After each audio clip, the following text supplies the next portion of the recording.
नमस्कार। आप सभी का द इनसाइट शेल्फ चैनल पर हार्दिक स्वागत है।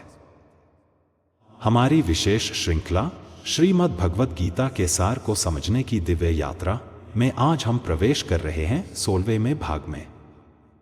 इस भाग में हम अध्याय 3 कर्मयोग के श्लोक 19 से 26 तक का अध्ययन करेंगे।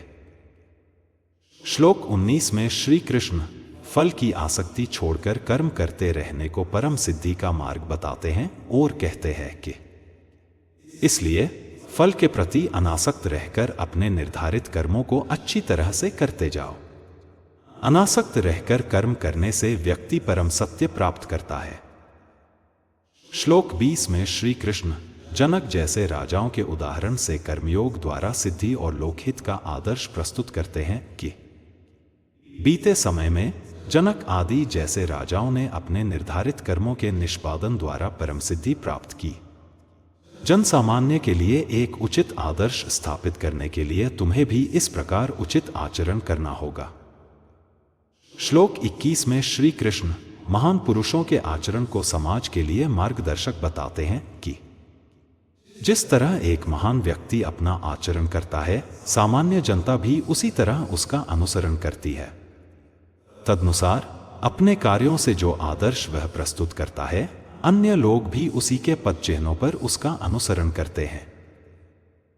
श्लोक 22 में श्री कृष्ण स्वयं को कर्म से रहित होते हुए भी लोक कल्याण हेतु कर्मरत बताते हैं कि हे पार्थ, तीनों लोकों में मेरा कोई कर्तव्य नहीं है, मुझ में कोई अभाव नहीं है और ना मैं कुछ पाना चाहता हूं, फिर भी मैं कार्य नियुक्त रहता हूं। श्लोक 23 में श्री कृष्ण यदि वे कर्म न करें तो लोग उन्हें ही अनुकरण करेंगे और धर्म से हट जाएंगे, यह बताते हैं कि यदि मैं कार्य करना छोड़ दूं तो सब लोग मेरा ही पथ अपनाएंगे और अपने निर्धारित कर्मों की अवहेलना करेंगे। श्लोक 24 में श्री कृष्ण यदि वे उचित आचरण न करें तो समाज का पतन और अव्यवस्था हो जाएगी, यह समझाते हैं कि यदि मैं उचित आचार व्यवहार न करूं तो सामान्य जनता का सर्वनाश हो जाएगा और अवांछित संतानों का मैं जिम्मेदार बन जाऊंगा। इस तरह मैं स्वयं प्रजा के नाश का कारण बन जाऊंगा। श्लोक 25 में श्री कृष्ण बुद्धिमान को भी अज्ञानी जनों के कल्याण हेतु अनासक्त भाव से कर्म करने की प्रेरणा देते हैं कि हे भरतवंशी अर्जुन, जिस तरह अज्ञानी अपने कर्मों से आसक्त होते हैं, उसी तरह बुद्धिमान को भी सबके कल्याण के लिए अपना कर्म करना चाहिए, किंतु अनासक्त रहकर। श्लोक 26 में श्री कृष्ण बुद्धिमानों को अज्ञानी जनों को विचलित किए बिना प्रेरित करने की नीति बताते हैं कि बुद्धिमान लोगों को कभी भी स्वार्थी कर्मों से आसक्त अज्ञानियों के मन को अशांत नहीं करना चाहिए, बल्कि बुद्धिमानों को अनासक्त रहकर अपने कर्तव्यों का पूरी तरह से पालन करना चाहिए और अज्ञानियों को प्रोत्साहन देकर उन्हें पुण्य कर्मों में संलग्न करना चाहिए।